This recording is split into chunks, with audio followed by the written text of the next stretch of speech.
کۆمە بەحری سەیرانگایەکی سەر بە ناحی مەیدانە لە سنووری ئیدارەی گەرمیان. تافگەیەکی سروشتی و گەنجانی گەرمیان لە پلەبەرزەکانی ڕۆژانی هاویندا کاتەکانی تێدا بەسەر دەبن. ڕاستەکەی خۆی شوێنەکەی بچووکە و تەنها گەنجیش تێبۆیرە لەبەرەوە تەنها گەنج تێبۆیرە شوێنەکەی بچووکە و ڕێی ئایلەی نییە بەڕاستی ئەگەر فراوان بکرێت و ئایلێکی بۆ دێت و دڵنیام خۆشترین شوێنی دەرێت.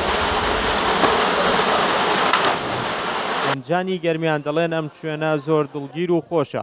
داوا دەکەین فراوان بکرێت و گەشەی پێ بدرێت بۆی خەڵک زۆرتر سوودی لێ ببینێت.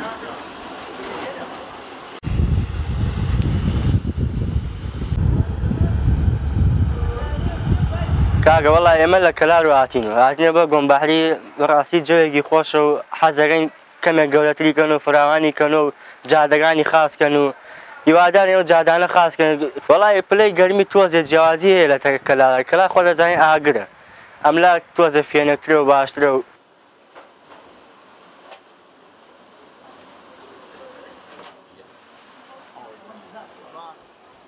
ناحی مەیدان لە ساڵی 1974ەوە بۆ قوربانی شاڵاوی وێرانکاریەکانی ڕژێمی بەعسی لە ناوچوو تا ساڵی 1991 ئاوەدان نەکرایەوە. ئێستا بۆتە شوێنی گەشتیاری بۆ گەرمیان و سلێمانی و شارەکانی تری عێراق.